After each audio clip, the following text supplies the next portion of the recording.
നമസ്കാരം, ആരോഗ്യപത്മത്തിലേക്ക് സ്വാഗതം. ഞാൻ ഇന്നിവിടെ സംസാരിക്കാൻ പോകുന്ന വിഷയം ചുമയാണ്.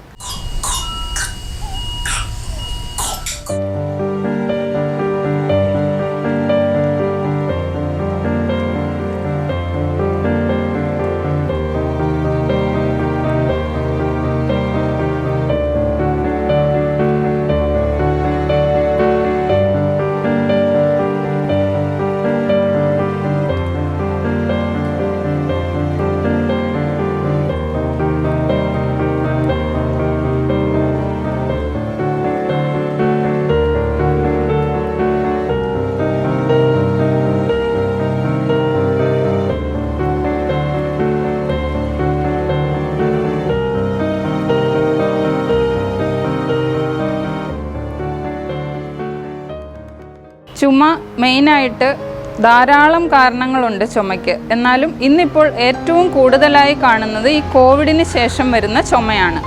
അത് വിട്ടുമാറാതെ കുറച്ച് നാൾ നീണ്ടു നിൽക്കുകയും ചെയ്യും. അതായത് 4 മുതൽ 8 ആഴ്ച വരെയൊക്കെ നീണ്ടു നിൽക്കുന്നുണ്ട്.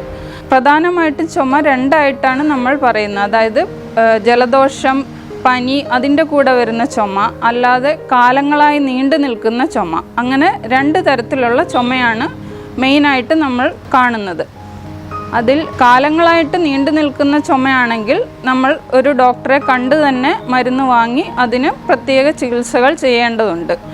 ഈ പെട്ടെന്ന് വരുന്ന ചുമയ്ക്ക് നമുക്ക് ചെറിയ ചെറിയ കാര്യങ്ങൾ ചെയ്താൽ ഒരു പരിധി വരെ ആ ചുമ നമുക്ക് നിയന്ത്രിച്ച് നിർത്താൻ സാധിക്കും. ചുമ എന്ന് പറയുന്നത് നമ്മുടെ ശരീരത്തിൻ്റെ ഒരു റിഫ്ലെക്സ് ആക്ഷനാണ്. അതായത് കഫം, പൊടി, അതുപോലെ മറ്റ് ഇറിറ്റൻസ് നമ്മുടെ ശ്വാസകോശത്തെയോ ശ്വാസനാളിയിലെയോ കടന്നു പറ്റുമ്പോൾ അതിനെ പുറന്തള്ളാൻ വേണ്ടി നമ്മുടെ ശരീരം സ്വാഭാവികമായിട്ടും ഒരു പ്രതിരോധ പ്രക്രിയ നടത്തുന്നതാണ് ഈ ചുമയായിട്ട് വെളിയിലേക്ക് വരുന്നത്. സാധാരണ കോവിഡിൽ നമ്മൾ കാണുന്നത് വരണ്ട ചുമയാണ്. വരണ്ട ചുമ എന്ന് പറഞ്ഞാൽ അതിൽ കഫം വരത്തില്ല, കഫം വെളിയിലോട്ട് വരത്തില്ല. തൊണ്ടയിൽ ഒരു ചൊറിച്ചിൽ വന്നിട്ട് അങ്ങനെ വരാം. അതല്ലാതെയും വരണ്ട ചുമ വരാം. അതിന് നമ്മൾ ചെയ്യേണ്ടത്, നമ്മൾ സ്വന്തമായിട്ട് നമ്മുടെ ഉമിനീര് ഒന്ന് വിഴുങ്ങിക്കഴിഞ്ഞിട്ട് ഒരു ശ്വാസം നമ്മൾ വലിച്ചെടുത്തിട്ട് പയ്യെ മൃദുവായിട്ട് ശ്വാസം വിടുക. അങ്ങനെ ഒരു 2-3 പ്രാവശ്യം ചെയ്യുക. ചുമയ്ക്കാനുള്ള ആ ഒരു ടെൻഡൻസി മാറുന്നത് വരെ നമ്മളിത് ചെയ്തുകൊണ്ടിരിക്കുക. പിന്നെ നമുക്ക് ചെയ്യാൻ പറ്റുന്ന കാര്യം, നമ്മൾ ചുക്ക് കാപ്പി, പനിക്കാപ്പി എന്നൊക്കെ പറയുന്ന കാപ്പി എല്ലാവർക്കും ഇടാൻ അറിയായിരിക്കും. അതായത് കുരുമുളക്, ചുക്ക്, തിപ്പിലി, പനിക്കൂർക്ക, തുളസിയില, കരിപ്പൊട്ടി, ഇതെല്ലാം ചേർത്തിട്ട് നമ്മളിടുന്ന ഒരു ചുക്ക് കാപ്പി. അത് ചെറു ചൂടോടെ ഇടയ്ക്കിടയ്ക്ക് ഓരോ സിപ്പായിട്ട് കുടിക്കുക. ഈ 2 കാര്യങ്ങൾ ചെയ്യുമ്പോൾ തന്നെ നമുക്ക് അധികം ചുമയൊന്നും വരാതെ നോക്കാൻ പറ്റും. നമ്മുടെ ശ്വാസകോശവും ശ്വാസനാളിയുമെല്ലാം എപ്പോഴും നല്ല ക്ലിയറായിട്ടും ക്ലീനായിട്ടും ഇരിക്കേണ്ടത് അത്യാവശ്യമാണ്. അതിനായിട്ട് നമ്മുടെ ശരീരം തന്നെ ഒരു പ്രതിരോധ പ്രവർത്തനത്തിൻ്റെ ഭാഗം എന്നുള്ള നിലയിലാണ് കഫം ഉണ്ടാകുന്നത്. പക്ഷേ ഈ കോവിഡ് സമയത്ത്, കോവിഡ് അസുഖമൊക്കെ വരുന്ന സമയത്ത്, അല്ലെ മറ്റ് വൈറൽ ഫീവർ, ബാക്ടീരിയ കൊണ്ടുണ്ടാകുന്ന പനികളൊക്കെ വരുന്ന സമയത്ത് ഈ കഫത്തിൻ്റെ ഉൽപ്പാദനം കൂടുകയും അത് ഇൻഫെക്ഷനിലോട്ട് പോവുകയും ചെയ്യും.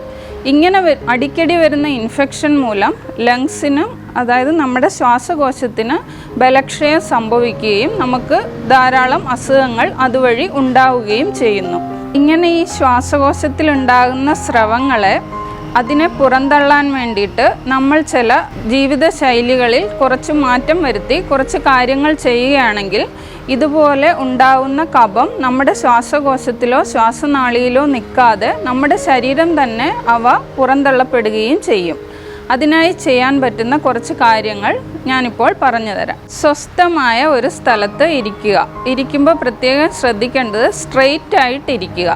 ഇരുന്നിട്ട് പയ്യെ ശ്വാസം ഉള്ളിലേക്ക് വലിച്ചെടുക്കുക. വലിച്ചെടുത്തിട്ട് പറ്റുവാണെങ്കിൽ, പറ്റുന്നവർ മാത്രം ചെയ്താൽ മതി, ഒരു 1, 2, 3 എന്ന് എണ്ണുക. എന്നിട്ട് പയ്യെ ശ്വാസം വായിലൂടെ വെളിയിലേക്ക് വിടുക.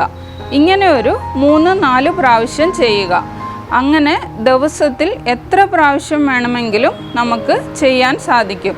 ഈ ശ്വാസം വെളിയിലോട്ട് വിട്ടിട്ട് ഒരു 20 മുതൽ 30 സെക്കൻഡ് വരെ നമുക്ക് പറ്റുന്നവർ മാത്രം ശ്വാസം ഒന്ന് പിടിച്ചു നിർത്താൻ ശ്രമിക്കുക.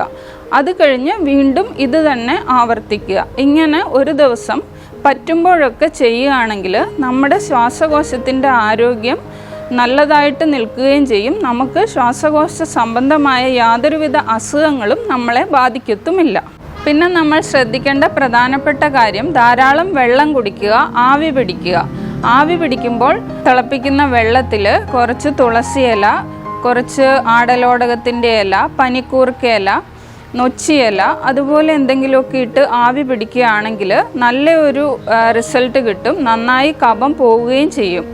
ആവി പിടിച്ചു കഴിഞ്ഞിട്ട് നമ്മുടെ ശരീരവും തലയും ഒക്കെ നന്നായി വിയർക്കും. ആ വിയർപ്പെല്ലാം നന്നായി ഒപ്പിയെടുത്തിട്ട് രാസ്നാദിപ്പൊടി തീർച്ചയായും നെറുകയിൽ വെക്കേണ്ടതാണ്. സിദ്ധ വൈദ്യശാസ്ത്രപ്രകാരം ത്രിദോഷങ്ങളായ വാദം, പിത്തം, കഫം എന്നിവയുടെ ഏറ്റക്കുറച്ചിലുകളിൽ ഉണ്ടാവുന്ന വ്യത്യാസങ്ങളാണ് നമ്മുടെ ശരീരത്തിൽ രോഗങ്ങൾക്ക് കാരണമാകുന്നത്. അതായത് വാദം, പിത്തം, കഫം എന്നിവ ഒരു നിശ്ചിത അളവിലാണ് നമ്മുടെ ശരീരത്ത് ഉള്ളത്. അതായത് വാദം 1, പിത്തം 1/2, കഫം 1/4, അങ്ങനെ ആ രീതിയിലാണ് നമ്മുടെ ശരീരത്ത് വാദപിത്ത കഫങ്ങളുടെ അളവ്. ഇതിലെന്തെങ്കിലും മാറ്റം വരികയാണെങ്കിൽ അഥവാ വാദം 1 എന്നുള്ളത് 1/2 മാറുകയും പിത്തം 1/2 എന്നുള്ളത് 1 മാറുകയും കഫം 1/4 എന്നുള്ളത് 1/2 മാറുകയും ചെയ്യുമ്പോഴാണ് നമ്മുടെ ശരീരത്തിന് ഓരോ അസുഖങ്ങൾ വരുന്നത്. ഈ ത്രിദോഷങ്ങൾ എങ്ങനെ മാറുന്നു? നമ്മുടെ ശരീരത്തിലുള്ള ഈ ത്രിദോഷങ്ങളുടെ അസന്തുലിതാവസ്ഥയ്ക്ക് എന്താണ് കാരണങ്ങൾ? ഒരുപാട് കാരണങ്ങളുണ്ട്. കാലാവസ്ഥാ വ്യതിയാനങ്ങൾ, നമ്മുടെ ജീവിതശൈലിയിലുള്ള മാറ്റങ്ങൾ, അന്തരീക്ഷ മലിനീകരണം, തെറ്റായ ഭക്ഷണക്രമങ്ങൾ, തെറ്റായ ചിട്ടയില്ലാത്ത ജീവിത രീതികൾ, വ്യായാമക്കുറവ്, ഉറക്കക്കുറവ്, അങ്ങനെയുള്ള മദ്യപാനം, പുകവലി, ലഹരിയുടെ ഉപയോഗം, അങ്ങനെ ഒരുപാട് കാരണങ്ങൾ കൊണ്ട് നമ്മുടെ ശരീരത്തിലുള്ള ഈ ത്രിദോഷങ്ങൾക്ക് മാറ്റം സംഭവിക്കുകയും നമ്മുടെ ശരീരം രോഗാവസ്ഥയിലേക്ക് പോവുകയും ചെയ്യും. അതുപോലെ തന്നെ സൂക്ഷ്മാണുക്കൾ, അപകടങ്ങൾ ഇവയൊക്കെ തന്നെ നമ്മുടെ ത്രിദോഷത്തെ സാരമായ രീതിയിൽ ബാധിക്കുകയും ശരീരത്തിന് അസുഖത്തിലോട്ട് പോകുന്ന ഒരു അവസ്ഥ ഉണ്ടാക്കുകയും ചെയ്യുന്നു. ഇപ്പോൾ നമ്മൾ സംസാരിച്ചുകൊണ്ടിരിക്കുന്ന ചുമയുടെ കാര്യം തന്നെ പറയുകയാണെങ്കിൽ ചുമ ഉണ്ടാകുന്നത് നമ്മുടെ ശരീരത്തിലെ ത്രിദോഷങ്ങളിലൊന്നായ കഫം അതിൻ്റെ സ്വന്തം അവസ്ഥയിൽ നിന്നും അധികരിച്ചിട്ട് ദശവായുക്കളിലൊന്നായ ഉദാഹരണനെ വർദ്ധിപ്പിച്ചിട്ട് ശ്വാസകോശത്തിലും ശ്വാസനാളിയിലും വീക്കം ഉണ്ടാവുകയും അങ്ങനെ മറ്റു പല അസുഖങ്ങളും ഉണ്ടാവുകയും ചെയ്യുന്നു. സിദ്ധവൈദ്യശാസ്ത്രത്തിൽ ചുമയുടെ ക്ലാസിഫിക്കേഷനായിട്ട് പറയുന്നത് 12 ക്ലാസിഫിക്കേഷൻ പറയുന്നുണ്ട്. ഒരു ടൈപ്പിൽ 12 ക്ലാസിഫിക്കേഷനുണ്ട്, ഒന്നിൽ 5 ക്ലാസിഫിക്കേഷനുണ്ട്. ഞാൻ അതിലോട്ടൊന്നും കൂടുതലായിട്ട് പോകുന്നില്ല. എന്താണ് നമ്മൾക്ക് ഇതിന് ചെയ്യാൻ പറ്റുന്ന ചികിത്സാ രീതികൾ എന്തൊക്കെയാണെന്ന് നോക്കാം. നമുക്ക് ആദ്യം തന്നെ അധികരിച്ച കഫത്തെയും അധികരിച്ച ഉദാഹരണൻ, അതായത് ദശവായുക്കളിൽ ഒന്നായ ഉദാഹരണനെയും അതിൻ്റെ നോർമൽ അവസ്ഥയിലേക്ക് കൊണ്ടുവരണം. അതിന് ആദ്യം തന്നെ നമ്മൾ ചെയ്യേണ്ടത് വിരേചനമാണ്. വിരേചനത്തിനായിട്ട് നമ്മൾ സഞ്ജീവി മാത്ര, ഗോരോചന കറുപ്പ് അങ്ങനെയുള്ള പല മരുന്നുകൾ ഉപയോഗിക്കുന്നുണ്ട്. ഇത് കൊടുക്കുന്നതോടുകൂടി ഒരാളുടെ ശരീരത്തിലുള്ള കഫം, അധികരിച്ചിരിക്കുന്ന കഫം, അധികരിച്ചിരിക്കുന്ന വായുവിലുള്ള ഉദാഹരണൻ അവയെല്ലാം നമ്മുടെ ശരീരത്തിൽ വിരേചനം വഴി അവയെല്ലാം പുറന്തള്ളപ്പെടുകയാണ് ചെയ്യുന്നത്. അടുത്തതായി ഉള്ളിൽ എന്തൊക്കെ മരുന്നുകൾ നമ്മൾക്ക് കഴിക്കാൻ പറ്റുമെന്ന് നോക്കാം. അതിനായി ചെയ്യേണ്ടത് തുമ്പപ്പൂ എടുക്കുക. അതൊരു 50 ഗ്രാം തുമ്പപ്പൂ എടുക്കുക. 25 ഗ്രാം കുരുമുളക് എടുക്കുക. രണ്ടും കൂടെ നന്നായി തേനിൽ അരയ്ക്കുക. അരച്ചിട്ട് അതിനെ 4 ഭാഗങ്ങളാക്കുക.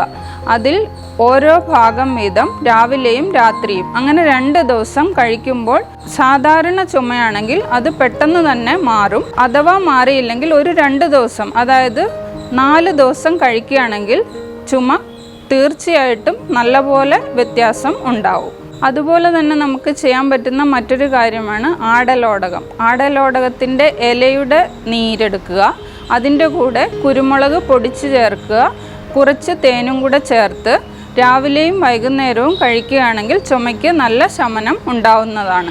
നിർത്താതെയുള്ള ചുമയോടുകൂടി ദുർഗന്ധമുള്ള കഫം, എന്തെങ്കിലും നിറവ്യത്യാസം, അതായത് മഞ്ഞ നിറം, കറുപ്പ് നിറം, അതുപോലെയുള്ള കഫം എന്തെങ്കിലും കൂടെ വരുന്നുണ്ടെങ്കിൽ അതിനുള്ള മരുന്ന് താളകപർപ്പം, മുത്തുപർപ്പം ഇതുപോലുള്ള പർപ്പങ്ങൾ തുമ്പച്ചാറിലും തേനും ചേർത്ത് രാവിലെയും വൈകുന്നേരവും കഴിക്കുന്നത് നല്ല എഫക്റ്റുള്ള മരുന്നുകളാണ്.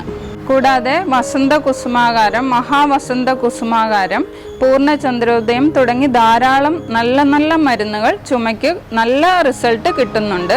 പിന്നെ ഇപ്പോൾ കാണുന്ന പോസ്റ്റ് കോവിഡ്, അതായത് കോവിഡിന് ശേഷം ഇങ്ങനെ നിൽക്കുന്ന ചുമയ്ക്ക് ശാന്തിഗിരിയുടെ തന്നെ ഹൃദയമോഹിനി എന്ന ഒരു സിറപ്പ് വളരെയധികം ഫലം കണ്ടുവരുന്ന ഒരു മരുന്നാണ്.